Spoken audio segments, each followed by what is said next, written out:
Good afternoon in Scotland and the rest of the United Kingdom or wherever you're calling in from or listening in from today. Welcome to this event from the Asia Scotland Institute. My name is Martin Perbrick, I'm the Institute Director, and our focus today is a presentation and discussion of Pakistan, the outlook for stability. Obviously, as we've highlighted in the text relating to the event, Pakistan suffered a great deal of instability throughout its history. I think we'll refer back to its history somewhat today, especially through Victoria, who's a historian by training, who'll talk about some of the reasons why instability continues. Quite clear reasons in some sense. Conflict continues in Afghanistan. Jammu and Kashmir remain a thorn in the relationship with India, and Balochistan also is somewhat unstable. Notwithstanding also militant Islamic groups and the threat of continued political violence. Pakistan does have a history of military coups, of course, assassination of political leaders, which I think Victoria may talk a little bit about as well. And of course, the huge issue of terrorism in the past several decades, which has dominated perhaps our perception of that country and surrounding countries. But it's a state that now is led by an extremely dynamic Prime Minister, who actually I've watched as one of my heroes when I was growing up when he was playing Test match cricket. And I think all of our panel members can say something a little more deeply about the situation in Pakistan and its outlook. Victoria Schofield is a career historian and journalist and published some extraordinary books relating to Pakistan and Central Asia, especially Bhutto, Trial and Execution, Kashmir in the Crossfire, Afghan Frontier, and most recently, The Fragrance of Tears, My Friendship with Benazir Bhutto. And Victoria read modern history at Oxford University at the same time with her friend Benazir Bhutto. Really a great welcome also to Dr. Farzana Sheikh, who's an associate fellow at Chatham House and provides regular analysis on current political and economic conditions in Pakistan, and genuinely one of the leading experts, if you don't mind me saying so, certainly from this part of the world. She's written widely on Pakistan's domestic and foreign policies and is the author most recently of Making Sense of Pakistan.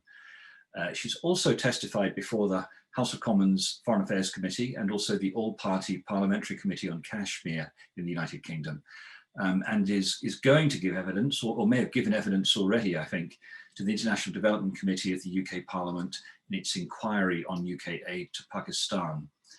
And then if we can cross the pond to North America, Arif Rafiq is president of Vizier Consulting, a political risk advisory company focused on the Middle East and South Asia. He's also a non-resident fellow at the Middle East Institute in Washington, DC. He's written for numerous publications, including Foreign Affairs, Foreign Policy, Los Angeles Times, and New Republic. So really we don't have enough time for such insight, I think, from all three people, but so 1 hour will go very quickly. If I could just remind attendees today, we're on the Zoom webinar platform. So in the audience, you can't be seen or heard unless we promote you to a panelist. And we'd like questions to come if we could. We'd like an interactive session. So please, could you send questions through the Zoom chat function, either privately to me or publicly to the group if you wish. It's easier publicly because then a panelist can see your questions as well. And we'll try to get through as many questions as we can at the end. And with that, could I please hand over to Roddy Gow, the chairman and founder of the Asia Scotland Institute, to start the event. Roddy, over to you. Martin, thank you, and greetings from America, where I am, like Arif. And we're looking forward very much to the discussion that's going to take place on Pakistan. I very much hope that what is going to happen is that Pakistan will become a success and not, as so many people feel, a failed state with all its difficulties and complications. And it would be good to have some good news about the future of Pakistan and understand its direction of travel. It's a very interesting time to think and talk about Pakistan with the new Biden administration coming in. We'll see how that changes and alters the position with regards to the United States and Pakistan that we saw under the Trump administration, which was not clear. And there was a reduction, I think, in funding, as I recall, from the United States to Pakistan.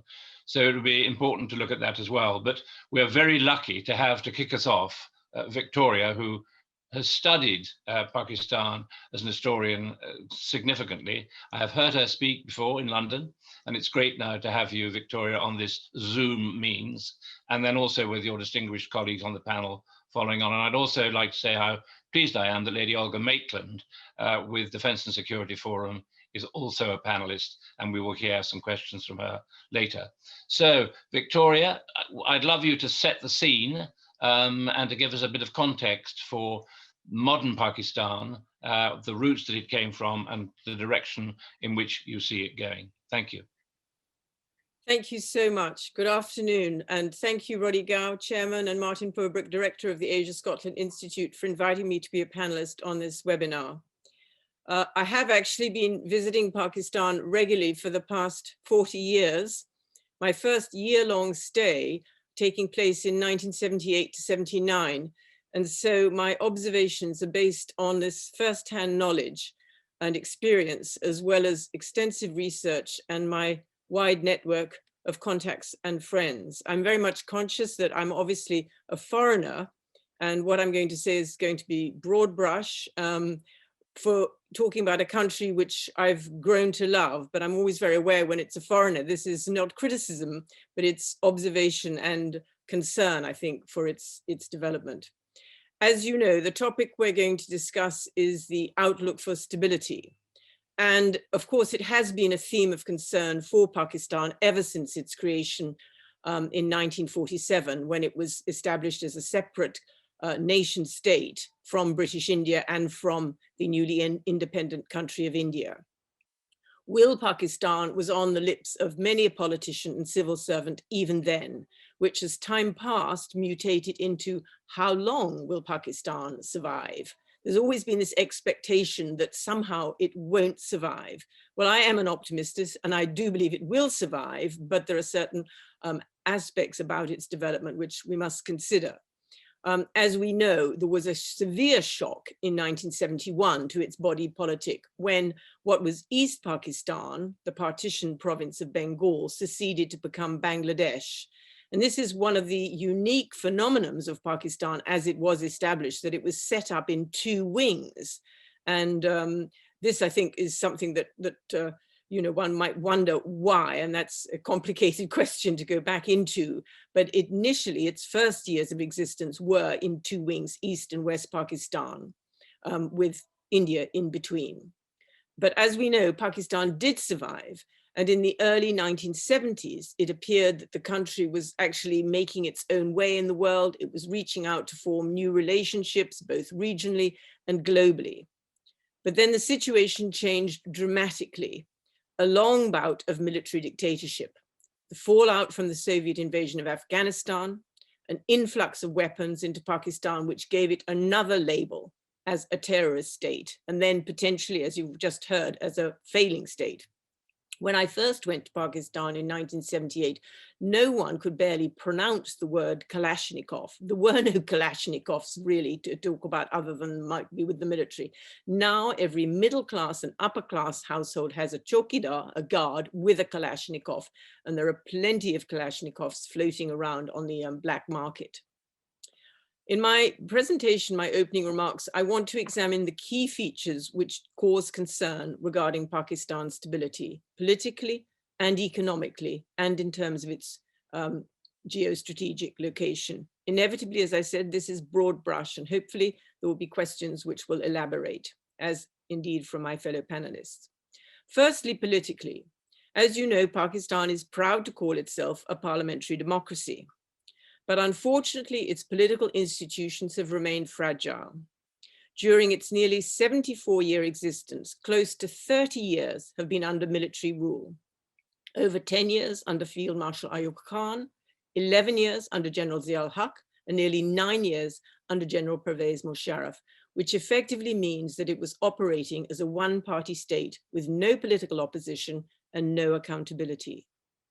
Consequently, the development of the country's political institutions has been intermittent and interrupted. Personalities, as they have emerged, playing a far greater role than the political parties they represent. The name of Bhutto is synonymous with the Pakistan People's Party, and that of Sharif with the Pakistan Muslim League Nawaz faction, known as the PMLN. As one generation of the family has moved on, in the case of the PPP, with Benazir's tragic assassination in 2007, the next generation has stepped into their shoes. Yet there has been some progress, some strengthening of the institutions. Pakistan has now had more than 12 years of civilian government. And in 2013, what to us in the United Kingdom would be considered an ordinary event was hailed as a milestone, when for the first time in its history, following general elections in Pakistan's 4 provinces, the government was passed peacefully from one political party to another. This, unbelievably, had never happened before. Previously, successive governments had been dismissed mid-term with allegations of corruption, maladministration, and rigging. Another milestone occurred in 2018, when there was another general election and another change of political party. The Tehreek-e-Insaf, or Justice Party, led by former cricketer Imran Khan, won the election. Incidentally, both he and Benazir were my contemporaries at Oxford University. This was even more astonishing achievement because it had defeated the 2 major established political parties, the PPP and the PMLN. For us in the UK, it would be equivalent to if the Liberal Democrat Party had won the general election in the UK in its own right, triumphing over the Conservative and Labour parties. I always think it's helpful to be able to make these comparisons. On the surface, one must hail this as a positive development for Pakistan's stability, a feat not achieved in Pakistan's first half-century of its history. And nearly 3 years into its term of office, one might say, so far, so good. Despite shocks to the system, demands from the other political parties that the government should resign, and the very serious situation in February 2019, when India and Pakistan appeared once more to be on the brink of war. As you may recall, there was a terrorist attack in Pulwama in southern Kashmir, which made India retaliate with an airstrike on Balochistan. And for quite a few days, we were sitting on tenterhooks, worrying that this might develop into another war. But the government has survived, receiving financial bailouts from third parties where necessary. Even in the year of the pandemic, there's been relative political stability. But for those who aren't so familiar with how politics works in Pakistan, it's important to understand that the government has survived because it enjoys the support of Pakistan's military. Again, an equivalent comparison could be made by saying Prime Minister Boris Johnson has survived because he's received the support of General Sir Nick Carter. We'd never say that in this country. And so it may seem strange to us, but even when the military is not in overt control, it's the way Pakistan works. And by and large, people understand that that's the way things have to be, even if they don't like it. For those asking why, in my opinion, the answer lies in one word. It's Kashmir. Kashmir has dominated Pakistan's political rhetoric since 1947. The dispute with India over the former princely state of Jammu and Kashmir, located geographically in between the 2 countries, gives the army undue prominence for 2 reasons. Firstly, as a weapon of resistance against India, in the event that India decided to march across the international border or the line of control, de facto dividing the 2 disputed parts of the state. Secondly, because it's necessary to demonstrate to India that it has the manpower to perform its own operations against India if need be. Of course, the balance of power has been partly redressed in 1998 when both countries demonstrated their nuclear capability. But the fact remains that no one dares to counter the army because it enjoys the hallowed position of guardians of the nation, necessary also in the last few decades to deal with the unstable situation in the area of territory bordering Afghanistan, Khyber Pakhtunkhwa. So until relations with India improve, and I fear I see no likelihood of that happening at present, despite the current and welcome ceasefire along the line of control, the army will remain dominant in India. And while that's the case, there's little likelihood of a change in the way Pakistan's political parties operate, and of Pakistan getting on what I would say is a clearer, stable political footing, where the authority of the political and legal institutions of the country is paramount, rather than that of the army. Well, you might be asking, what does it matter if the army dominates the country's political system, so long as there is stability? To me, this is misjudged complacency, because when men in uniform with guns either overtly or covertly control political loyalties, you lose accountability. you lose freedom of speech, movement, and belief. To express a contrary view is regarded as unpatriotic. It also means that the army controls the best sources of production and income. It's an institution in its own right, commanding huge levels of patronage and influence. It's now no secret that Benazir Bhutto's rapprochement to India in her first administration in 1988 to 90, when Rajiv Gandhi was Prime Minister of India, ultimately contributed to her dismissal. And I don't think I need to remind you of the damage that the military's ill-fated excursion into the Kargil Heights in 1998-99 did to the peace process initiated by Nawaz Sharif with Indian Prime Minister Atal Vajpayee, an opportunity for far greater understanding between two countries lost, and so far not regained. Tied to this is Pakistan's over-dependence on China. Because of its continually fractious relationship with India, Pakistan's trusted ally is China. But as we all know, China acts in its own interests. We have yet to see the consequences of the unfettered access China now has to the Arabian Sea along the Karakoram Highway through Balochistan and reaching Gwadar. My second litmus test for stability is, of course, the economy. In my opinion, a country which doesn't have an efficient and fair system of taxation is always going to be dependent on foreign assistance, be it from the World Bank, the IMF, or the wealthy countries in the Middle East, and lacking in economic independence. Tied to this is rampant corruption. Every so often, one or other politician is singled out as having accepted kickbacks for being corrupt. You only have to read the Panama Papers to understand more about this. But at both high and low levels of society, corruption and what is called white-collar crime is endemic. So briefly, ladies and gentlemen, I'm not a pessimist, as I said. I see no reason why Pakistan will not survive, but I do believe there are four main requirements for enhancing its stability. A rapprochement with India, which releases Pakistan's dependence on the military. This is a long way off, but must remain as part of any wish list. Added to that is stabilization of the situation in Afghanistan. My second point, a reformed system of taxation, which reduces the pyramid nature of Pakistan's society and consequently its dependence on foreign handouts. Far more resources dedicated to poverty eradication, development, population control, and addressing water shortages. I don't need to remind you that Pakistan is sitting on a demographic time bomb. With an estimated population of over 200 million, there is still the same amount of water, possibly less if we include the impact of climate change, coming off the Himalayan and Karakoram mountain ranges as when the population was assessed at 35 million in 1951. Pakistan's education level is 50%, that's if we're optimistic.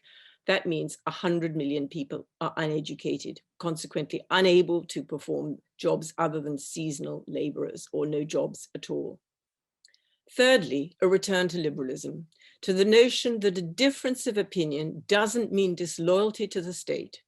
Currently, we see this is manifested in religious intolerance, even with Muslims of different sects, Shias against Sunnis, and a desperate intolerance of other religious minorities, which goes contrary to Pakistan's founding principles of faith, unity, diversity. This, ladies and gentlemen, is the true basis of stability in Pakistan, a magnificent country with wonderful people, which I've personally grown to love and consider as a second home. But there is more work to be done. Thank you so much.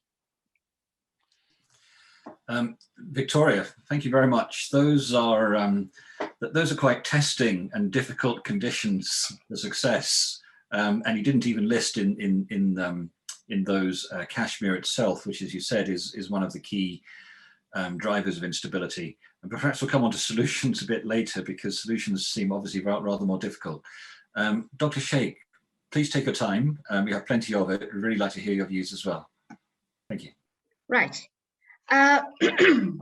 Thank you. Thank you to the to Asia Scotland, its chief executive, Roddy Gow, its director, Martin Purbrick, who first approached me to speak on current developments and the outlook for stability in Pakistan.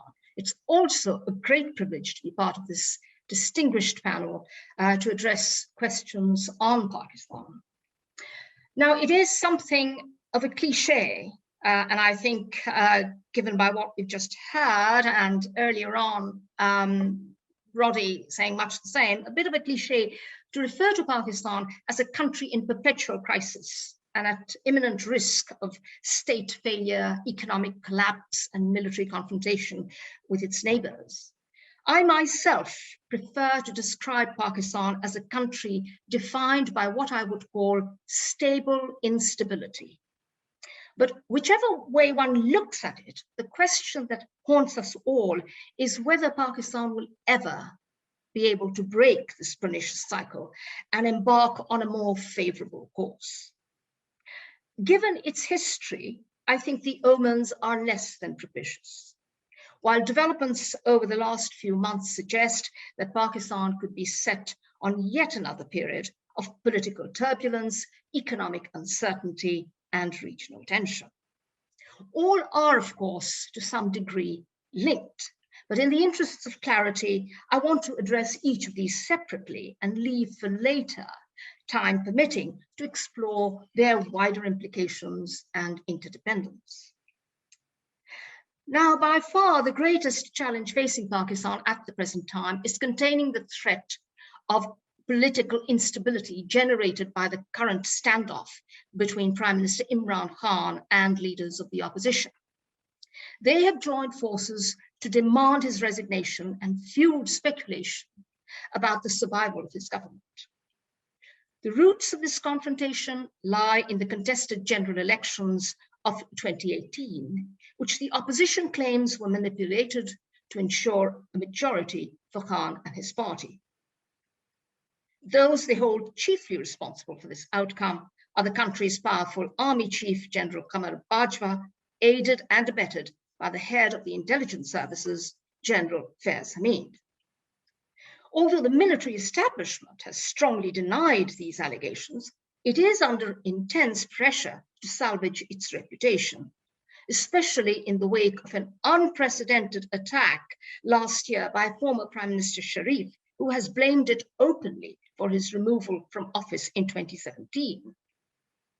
Prime Minister Khan, who has rejected talks with the opposition, is also under pressure. With a narrow majority in parliament and hobbled by an opposition he vilifies as, quote, looters and thieves, he has found it near impossible to cement a national consensus or push through any meaningful legislation to deliver on his ambitious reform program, which promised 10 million new jobs and 5 million new homes within 5 years. Meanwhile, opposition parties, while still intent on unseating Khan, are divided over tactics and strategy. The Pakistan People's Party, which currently controls the government in Sindh, one of Pakistan's 4 provinces, has been more cautious than its partner, the Pakistan Muslim League faction led by former Prime Minister Sharif, which has adopted a more radical posture. Recent elections to the Senate, the upper house of Parliament, have significantly raised the stakes. They come against the background of a fierce controversy over the process of electing members of the Senate. Under the Constitution, senators are indirectly chosen by a secret ballot cast by members of the national and 4 provincial assemblies. However, the government demanded a change and called for an open ballot on grounds that the existing system was vulnerable to abuse and bribery. In early February, the government filed a presidential ordinance to change the law, a move condemned by opposition parties as unconstitutional and opportunistic. It marked the onset of a dramatic escalation in hostilities, when, in an unexpected reversal for the government during Senate elections held on the 3rd of March, the opposition defeated the government's candidate, none other than the current finance minister, for a hotly contested Senate seat from Islamabad. The setback provoked an angry reaction from Prime Minister Khan, who immediately cried foul and accused the opposition of trading votes for money. Fears of a deepening crisis have since intensified after it emerged that the army chief and the head of the intelligence services had met Khan just hours after the Senate defeat, fueling suspicion that the military intended to stand by Khan.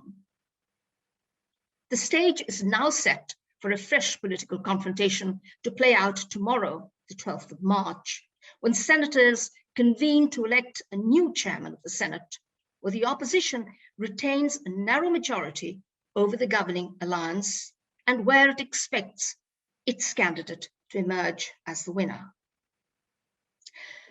Now, the current political turbulence has taken a heavy toll on Pakistan's fragile economy, of which we have already heard something from Victoria. This economy has, of course, been additionally bruised by COVID. Yet, though hard hit by COVID, Pakistan appears to have weathered the storm rather better than most of its neighbors in South and Southeast Asia. Some have explained this by suggesting that as Pakistan's economy is less well integrated into the global economy, it is relatively better protected against shocks that have jolted other economies, which serve as vital links in global supply chains. Pakistan's economy has also been cushioned by a sharp rise in overseas remittances from Pakistanis working mainly in the Gulf states. Over the last 8 to 9 consecutive months, remittances have been estimated to stand at some $2 billion a month. However, the government believes that the key to its success in managing COVID lay in its policy of so-called smart lockdowns, which targeted virus hotspots across the country while allowing the rest of the economy to function. The government can certainly take credit for alleviating the most damaging social consequences of COVID through its social protection program, which is said to have benefited some 16 million families through emergency cash handouts during the pandemic. But there are fears that these gains will be squandered by a controversial decision to allow private companies to import COVID vaccines and exempt them from price caps. The government argues that without the involvement of private companies, Pakistan would not be able to vaccinate its population of an estimated 220 million. Nevertheless, there is concern that the decision will reinforce existing disparities at a time when millions are struggling and the economy is in free fall. Growth last year stood at just 0.4% of GDP, the first time it has fallen to negative in 7 decades. Inflation has soared to an estimated 11%, while some 6.5 million people are expected to be out of jobs in the fiscal year 2020-2021. Conditions imposed on Pakistan by the Financial Action Task Force have also limited the country's ability to access foreign funds to assist with its developmental and budgetary needs. Now, together, these challenges have significantly compounded Pakistan's difficulties in addressing its most important regional concern, namely the resolution of its long-standing dispute with India over rival claims to the former princely state of Jammu and Kashmir. All formal dialogue with India has been suspended since 2008, when a Pakistan-based terrorist group mounted deadly attacks on the Indian commercial capital, Mumbai, which killed hundreds of people. Bilateral relations suffered a further deterioration in 2019, following a brief but fierce military confrontation between the two countries, and India's decision to revoke the special status of Jammu and Kashmir and formalize their integration into the Indian Union. It is a matter of some regret in Pakistan that India's unilateral moves to annex what is internationally judged to be the disputed territory of Jammu and Kashmir did not elicit stronger global condemnation. Pakistan vowed, however, that it would not be deterred from holding India to account. It came as something of a surprise, therefore, when in late February this year, senior Indian and Pakistani military commanders announced that they had agreed to reaffirm the 2003 ceasefire across the line of control in Jammu and Kashmir. Yet, while the move marks a significant step towards the de-escalation of hostilities, it is far from clear whether this latest understanding spells merely a tactical shift in relations between the two sides, or a more fundamental shift in strategy. And going by past experience, hopes of consolidating such moments of peace have been known to wither and to expose the chronic trust deficit that has blighted bilateral relations. That said, there are indications that Pakistan is keen to be seen to respond creatively to tectonic shifts in the region. In recent months, it has sought to project itself as an engine of regional stability predicated on a new vision of a country set to change from a, quote, geopolitical to a geo-economic hub. In doing so, Pakistan has sought support from China, a long-standing partner, to help burnish its potential as a center for trade and regional cooperation with the clout to match India. Driven by the China-Pakistan Economic Corridor, or CPEC, flagship of China's Belt and Road Initiative, it aspires to the transformation of Pakistan's economic landscape through an extensive road, rail, and power network that will connect ports in the Indian Ocean to China's western region of Xinjiang. There are, however, few signs yet of CPEC as a proverbial game changer for Pakistan. Persistent reports have pointed to a slowdown in the implementation and completion of projects, while returns from key CPEC projects, notably the development of Gwadar port in Balochistan, are also in question. A long-standing insurgency by Baloch nationalists and a spate of attacks against Chinese personnel across the country and in Gwadar have compounded these uncertainties. No less concerning for Pakistan are signs of a concerted effort by the new Biden administration to calibrate its Asia policy with a clear focus on containing China, which Pakistan fears will lead to the deepening of US relations with India as a major defense partner. At the moment, signals from within Pakistan's ruling establishment suggest that Pakistan is keen to avoid being drawn into any emerging US-China rivalry. Nevertheless, Pakistan will struggle to adapt to any US policy that assigns a critical role to India in Pakistan's regional neighborhood. Pakistan could, of course, choose to alleviate this tension by stepping up, as it has, to maximize a tactical peace with India and to use the space thus afforded to enhance its role as a key facilitator in delivering a US-sponsored peace settlement in Afghanistan. Pakistan understands that it must craft a new role if it is to remain relevant to the new Biden administration and arrest the pivot to India. It is perhaps with this in mind that Pakistan recently expressed its willingness to act as a mediator between the US and China, an offer that draws on historical precedent when Pakistan was instrumental in securing a rapprochement between China and the Nixon administration in 1971. So, to sum up then, the outlook for Pakistan remains typically hazardous. Its dysfunctional politics, its parlous economic indicators, and its futile quest for strategic parity with India suggests that the country has yet to find a way out of the abyss. Thanks. Farzana, thank you very much. If Victoria gave us a historical context, I think, for the 3 or 4 most difficult issues for facing Pakistan and the outlook for stability, I think you brought us right up to date with the current challenges, even to the extent of COVID-19. I think the best I can say about what both of you have said so far is that you seem to agree that Pakistan is not a failed state. Otherwise, the issues do seem to be as challenging as ever. But to round that off, Arif, could we ask you to give us your views as well, please? Thank you, Martin, and thank you, Martin and Roddy, and everyone at the Asia Scotland Institute for organizing this panel. And I hope one day we can resume doing these types of events in person.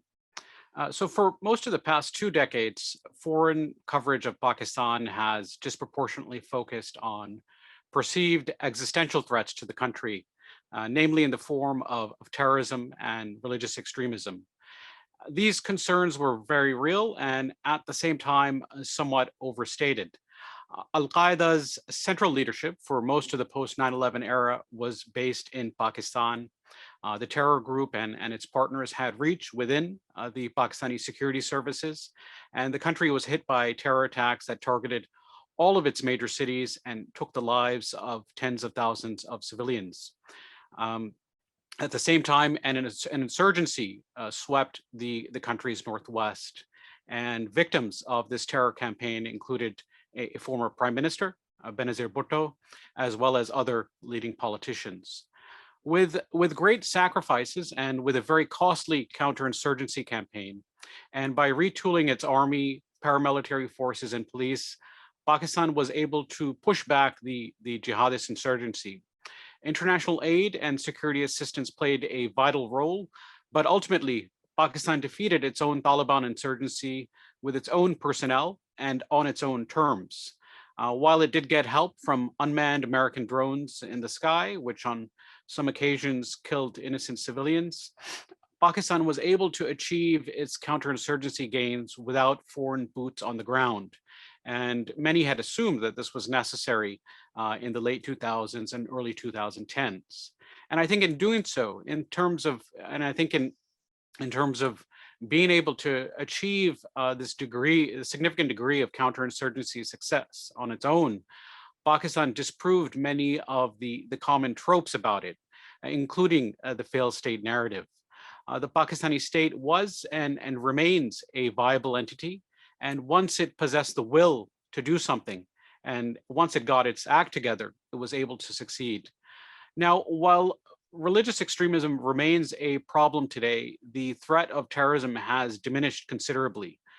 Pakistan's densely populated eastern corridor has been spared from large-scale terrorist attacks in recent years. And overall, terrorist attacks have plummeted to their lowest levels since the early post 9/11 days.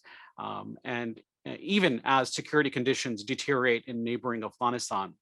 So the diverging trajectories of Afghanistan and Pakistan, I think, reveal the fundamentally different natures of these two states, which were once paired together in the discourse as AFPAC. And this AFPAC binary was based on an assumption that security conditions in both countries and really the fates of both countries were deeply interlinked. And that overlap obviously continues, especially along the border regions. And it's worth reminding everyone that the Afghan Taliban political leadership is based in Pakistan, and the Pakistani Taliban for around 12 years has been based in Afghanistan. But the diverging security trajectory overall shows that this binary has a diminished real-world relevance, especially since Pakistan's most recent counterinsurgency campaign. So Pakistan should be viewed as a state and society on its own. Now, in 2014, as terrorism in Pakistan began to plummet, economic growth also began to pick up. And that compound effect triggered some degree of optimism. The next year, China and Pakistan announced the China-Pakistan Economic Corridor, which is a Belt and Road linked connectivity initiative, which is said to link China's landlocked western region of Xinjiang with Pakistan's Arabian Sea ports. CPEC contributed to a flurry of infrastructure and electric power projects, and so far, over $20 billion worth of projects have been initiated or completed. That spending helped drive economic growth to a rate of close to 6% in 2018. But today, GDP growth has plummeted to the lowest rates in the country's history. And of course, the coronavirus pandemic has much to do with that. But this decline began in 2018 as Pakistan faced yet another balance of payments crisis and was forced to go to the IMF for the 22nd time in its history. And this return to the IMF drives home a larger point. Pakistan's problems today are in many ways the same problems it faced in the pre-9/11 era. How to put the country on a path of rapid, sustained, and equitable economic growth. How to generate well-paying jobs for the million-plus youth who enter the labor force each year, and ultimately how to shape better lives for its 220 million people. And this challenge is not unique. It's essentially the fundamental problem that developing countries face. And luckily, there is a proven path toward higher income and better living standards for countries like Pakistan. The Asian tigers and China followed export-led growth strategies that can be replicated in Pakistan under the right conditions. And in fact, some countries closer to home, namely Bangladesh, which was once the eastern half of Pakistan, have followed that model with considerable success. Unfortunately for Pakistan, sustained rapid economic growth has proved to be elusive. Boom-bust cycles drive it back to the IMF every year. And so generally what happens is that domestic consumption and imports fuel periods of higher economic growth, exports generally lag behind, and then Pakistan proceeds to bleed foreign exchange. To curtail a widening current account deficit, to be able to pay for its imports and restore equilibrium, Pakistan is then forced to slow down its economy and seek an IMF bailout. This cycle just repeats over and over. In contrast, Bangladesh has avoided such volatility. It's been able to sustain high levels of growth over the past 2 decades, and its emphasis on exports on top of investments in its own human development are major reasons why. The diverging economic trajectories of both countries is really stark, and the data displays that very vividly. In 2013, Pakistan and Bangladesh exported roughly the same value of goods and services at around $30 billion. By 2019, Bangladesh's exports grew by 50% to 46 billion. And in that same period, Pakistan's exports actually declined by 7% to 28 billion. But what's interesting is that during this period, Pakistan's economy actually grew at a relatively modest or healthy rate. And that highlights the extent to which its growth has been driven by domestic consumption and imports. And in 2017, exports made less than 8% of Pakistan's GDP, compared to close to 12% in India and around 14% in Bangladesh. So clearly, to get to that 7-8% level of growth, rate of growth, exports will really have to lead the way. But Pakistan has been unable to pivot to exports, and these boom-bust cycles persist because the economic model, the present economic model, works for its elite. They write the rules of the game, and these rules are rigged in their favor. Income tax avoidance is rampant. Powerful business houses collude with bureaucrats, the military, and top politicians to obtain rights to public land and secure subsidies and import duties to protect their privileged access to a captive domestic market. Pakistan is a big country. It's a big market. And so these domestic players choose not to compete with companies in the global market. Capital is instead invested in domestic sectors like real estate that generate high margins and quicker profits. Industrial houses have also shifted their money toward electric power projects, which have high guaranteed rates of return. And unsurprisingly today, Pakistan has an excess of electric power, though its grid, the electric grid, remains in abysmal shape. So for all the political turmoil in Pakistan, the elite is united in what one can say is the plundering of the country. The rich are getting richer, and the incomes of the poor, while increasingly protected by social safety net measures, have largely remained stagnant. The path toward upward mobility is extremely limited. For his part, Prime Minister Imran Khan has publicly recognized elite capture as a problem for Pakistan. He used that term in a tweet last year, and he pledged to break its quote unquote stranglehold on the Pakistani state and its resources. He also said that he would redistribute these resources more equitably in order to lift the poor out of poverty. Now, the problem here is that many of the individuals who surround him, members of his cabinet, as well as others who've joined his party in recent years, are very much part of that elite that has this stranglehold on the economy. And so Khan's reformist tendencies are diluted by his electoral compulsions. To finance elections and win elections in Pakistan, you have to co-opt those with capital. Also, politicians, military officers, and civil servants look to the moneyed for kickbacks and post-retirement jobs. In short, despite the regular political discord, Pakistan's elite shares in benefiting from the status quo. Even when anti-corruption campaigns are launched, they're generally used as political tools of coercion and not with the intent to achieve some kind of end state or legal and financial redress. So when we look at Pakistan's trajectory, the most probable scenario is that the status quo will continue. The country will muddle along, a kind of hybrid political system will prevail. Its politicians will continue to play their game of musical chairs, shifting loyalties between the parties, defecting to the stronger horse, and neither the army nor the civilians will truly dominate. Instability will continue to trouble Pakistan's western frontier, and those challenges will obviously be exacerbated should Afghanistan fall into civil war, and the economy will continue to see these boom-bust cycles and modest average rates of growth. In the long term, climate change, rapid population growth, and resource scarcity will eventually upend the status quo. And so confronting these challenges is vital to Pakistan's prosperity in the long term. But Pakistan will drastically need to improve the functioning of its bureaucracy and governance, devote greater resources to improving public health, getting more kids to stay in the classroom into adulthood, and pushing its industries to go global. On the latter, we've seen some progress. Pakistan's textile exports have risen over much of the past year, despite the pandemic. But these gains are jeopardized by a cotton crop that is declining in yield and quality. And I think the cotton crisis provides a dose of reality regarding the prospects for transformative change in Pakistan. Cotton is the single most important commodity for the country. It serves as the foundation for its largest export industry, textiles. And yet over the decades, the government has really invested little in developing indigenous resources to improve seed quality and crop yields.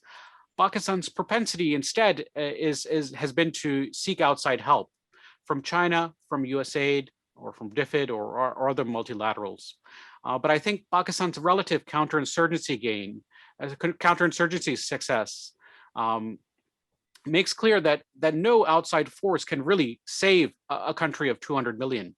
The solutions will have to come from within, and Pakistan's condition will not change until there's a consensus among its elite that they have to make some concessions and allow for the rules of the game to be changed. Thank you. Arif, thank you very much. You just come back to what actions need to be done in the future. I think we've heard the historical context from Victoria, some of the key challenges to Pakistan and the outlook. From Fazana, the current challenges in great detail. And I think you've brought that nicely back to, firstly, the security situation, and secondly, the economy, which is critical, obviously. If I may just continue with another of our colleagues on the panel, Lady Olga Maitland. Olga, you have something to ask, I think. Well, I tell you one, I've been listening to these very excellent presentations, whether it's Victoria Schofield or Fazana Sheikhi or Arif Rafiq, and I think you all had important points to make and you didn't overlap, so it was hugely enriching for all of us. I'd like to ask Victoria, we've looked at the way that Pakistan has an astonishing ability in the end to kind of muddle along.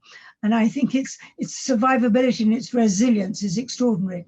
From a British point of view, here we are into a global Britain post-Brexit. Do you think that does the UK have a policy which you feel is useful and helpful? And do you have a point of view about the reassessment on our aid programs? And I'd like to ask Dr. Sheikh to spell out more about the relationship with China, because I can quite understand why Pakistan sees China as a bulwark against India. And India, for the moment, frankly, whilst Modi is in power, there will not be much dialogue, and therefore it is a bulwark. So I'd love you to expand a bit more on that. And Rafiq, on the economy, if we've got time, what do you think is going to be most useful for FDI? You've talked about the ideal world. What's the real world going to be? And how would investors really view with any confidence engaging in Pakistan? Thank you very much indeed. Maybe I've asked too much. That's good. Victoria, would you like to go first? Thank you very much, Olga, for that. I just wanted to make a very quick point of clarification. When I was talking about Kashmir, I do consider the resolution of the Jammu Kashmir dispute as fundamental. That's my first point. Rapprochement with India includes resolving that issue, without which there will be no rapprochement. I just wanted to clarify that. Olga, you're asking about, Pakistan does have an ability to muddle through, and I think Arif has put it very well. It will continue to muddle along, but there is this danger of it being upending, because we've got to look into the crystal ball in terms of population growth, as I mentioned, this demographic time bomb, and water shortages. One of your questioners, I've noticed in the chat, has asked about the environment, and I think that's critical in the next, 50 years. It may not be in our lifetime, but ultimately Pakistan is running out of water. So is India. And this is why Jammu and Kashmir is critical, because the waters of the Indus, as we know, originate in Tibet, and they run through Jammu and Kashmir. And as an upper riparian state, India is one of the reasons why India is intransigent over Jammu and Kashmir, because it enables it to hold the water, the control of the water, whereas Pakistan is dependent. We do have the Indus Waters Treaty in 1960, it's held, but with not knowing what's going to happen with climate change and with these burgeoning populations of both countries, this definitely brings more instability, because people are hungry, there's shortage of water, shortage of food, shortage of jobs. I think in terms of, from Britain's point of view, we are an interested party, not just because of our history, but also because we do have a very large diaspora who are very politically active. I see another question here, as the new Labour Party leader of the Scottish Labour Party is the son of the governor of the Punjab, who himself was a member of parliament here. Our connections are considerable, which is why a lot of members of parliament are, with their constituents, they're constantly being lobbied. So I think it is of interest. We are probably more interested and know more about what's going on in Pakistan because of our diaspora. Yes, there's a diaspora in the United States, but it's more removed, given the geographical distance between Britain and Pakistan. Families travel back, well, not obviously now in this COVID year, they have more difficulty, although they have been allowed to travel if they've got right of residency in Pakistan, even though they're British passport holders.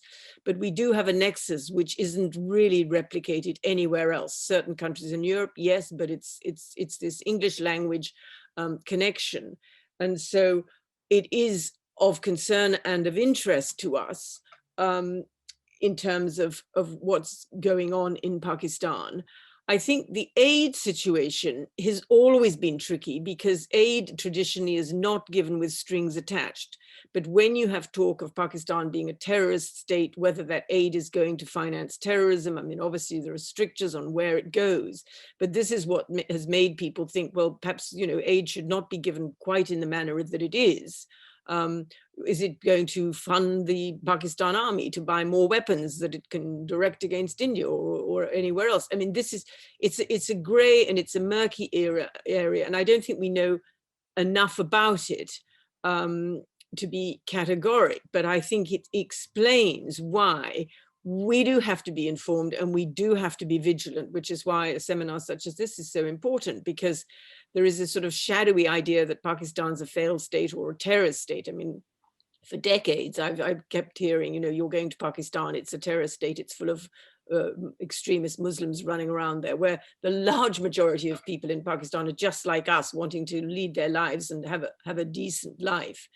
But just picking up on another point I saw in the chat, you know, there is a lot of very educated businessmen, doctors, etc., living in this country. Why don't they go back and work in Pakistan? It's because they feel their future is better assured here because of the inherent problems in Pakistan, the corruption, the maladministration, and the essentially patronage politics which has existed. So, I mean, it's a long answer to your question, Olga, and I'm conscious that the others have also want to make a point, but I just wanted to pick up on these other questions I've seen in the chat. It's very difficult. Pakistan's not going to collapse. It's not going to suddenly subsume itself back into India or anything like that. But I think, as Arif has said, I totally agree that there has to be some consensus at a very high level that enough's enough. We can't keep having bailouts. We've got to sort our finances out. And that's why I have listed this taxation system. It's key. You can't run a country properly without a decent taxation system. And it's enhanced this pyramid of society where the wealthy are very, very wealthy, but the majority of people in Pakistan live in poverty. Thank you. Thank you, Victoria. Dr. Sheikh, I think you have the most difficult question from Olga, which is in relation to Pakistan's relationship with China. And that's come up on several of the other questions from the audience as well. If you could unmute yourself as well, bottom left of the screen. Would you like to talk about the relationship with China? How do you see that? Thank you. Yes, well, it's a big subject, and I see that we are fast running out of time. But this relationship with China is by no means new. It goes back really to the 1960s and bloomed, as it were, under Benazir Bhutto, Pakistan's first democratically elected prime minister, who was a strong advocate of strengthening ties between China and Pakistan. But of course, it moved a gear up significantly in 2013, 2015, with the announcement of the China-Pakistan Economic Corridor, an estimated $60 billion worth project, which, as I said in my own presentation, is or envisions a transformation of Pakistan's economic landscape, mainly through a series of major infrastructural projects. Now, that's all very well, but there have been concerns raised about this. These relations and this project, questions that really center on whether or not the conditions imposed by CPEC, and there have been these conditions, of course, refer broadly to some of the very stringent financing terms imposed by China on Pakistan, whether or not this will in the long term erode Pakistan's economic sovereignty and make it more vulnerable economically.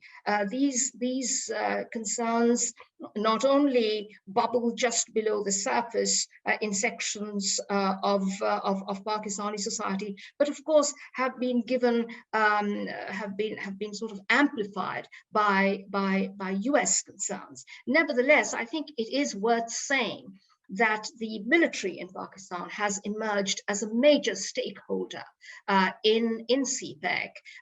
Parliament recently passed, a bill was introduced in Parliament in the teeth of significant opposition from opposition parties, establishing what is known as a CPEC authority to try and really lend coherence to the implementation of CPEC projects. And this authority is headed by a retired general, fueling concern, of course, that oversight over CPEC in Pakistan will now definitely pass into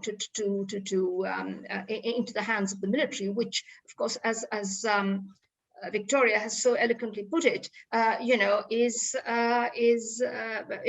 problematic because of the lack of any accountability. So, as I said, there is some disquiet about CPEC. There are concerns about whether or not some of these projects are being slowed down, and the kind of optimism we saw about the advances promised by CPEC seem to have dissipated somewhat over the last couple of years. I think I'll leave it there and let Arif add to. Yes, Arif, as you have the last word, before I hand back to Roddy, to answer Olga's question about the economy, I'd also like to mention a couple of points from members of the audience. Mobin mentioned Pakistan has much more potential than is being mentioned, wonder why. And to put Olga's question into some more context, Yogesh has mentioned, and I quote, "I would like to ask whether the thinking and attitudes of the younger generation of Pakistanis is different in regard to its politics, economic development, taxation issues, trade and foreign policy issues." So maybe could you take Olga's question about the economy and maybe relate it to the younger generation? Does that make any difference, do you think? This huge set of issues, historically and currently, that especially Victoria and Farzana have outlined, is the younger generation seeing these differently? Is the outlook more positive now? Well, yeah, Olga's question, I think, concerned FDI, and I'll just briefly comment on that and then pivot to the youth question. Pakistan has received FDI, over the past 2 decades, and it's largely been directed at the telecommunications and energy sectors. So it's really directed at domestic demand, this growing population, this very sizable country, which has a very large youth population. And we really haven't seen FDI come in directed at export industries. It's an indication of how uncompetitive Pakistani companies are in the global marketplace, and the recognition of that by outside companies. Now, with the question of the youth, I think there's pervasive youth unemployment. There is a high degree of cynicism towards the political process. So you see that in sort of the youth culture, in social media and other platforms, that the youth don't really have a high degree of optimism about the future of their own country. I think most young Pakistanis would prefer, if they had the opportunity to leave their country and seek employment abroad. So you even see that even in central Punjab. Punjab is Pakistan's most prosperous province, but that's in relative terms. And from central Punjab, you have young men who make a long journey to Western Europe, to countries like Spain, to work as waiters, and they take this perilous journey to be able to send money back home because there just aren't there aren't jobs in their own country. So I think Pakistan is a very young country, and the political elite has really not oriented policies around serving the youth other than the young members of their own families. So they're primarily concerned about passing the baton on to the next generation. But there is a potential youth dividend, a youth bulge that is taking place that can be exploited. Many other countries have done that over the past 3 or 4 decades. Pakistan is really missing out on that opportunity. And so that youth bulge, that population bulge, could very well become a great burden for it, because there are, the numbers of children that leave school early, just after 5 or 6 years of education are tremendous. The numbers of young people who just don't have jobs, despite maybe even having college degrees, are quite high. And so the nature of policymaking needs to be changed radically. It needs to center the youth, to change that population boom into a plus rather than a burden. But as the other panelists have noted, that really requires groundbreaking change, radical change in terms of how Pakistan's political elite approaches key policy issues. Arif, thank you very much. Also, Fazana, Victoria, thank you so much. I really would like to get to so many of the very good questions from members of the audience, but 1 hour is really not long enough, although all three of you, I think as Olga said, have covered diverse and deep aspects of the outlook for Pakistan. Roddy, could I hand back to you for closing, please? You could, Martin, thank you very much. Well, we've been the significant net beneficiaries of wise words from three very wise heads. And for that, we are enormously grateful. I certainly now know a great deal more about Pakistan than I did before.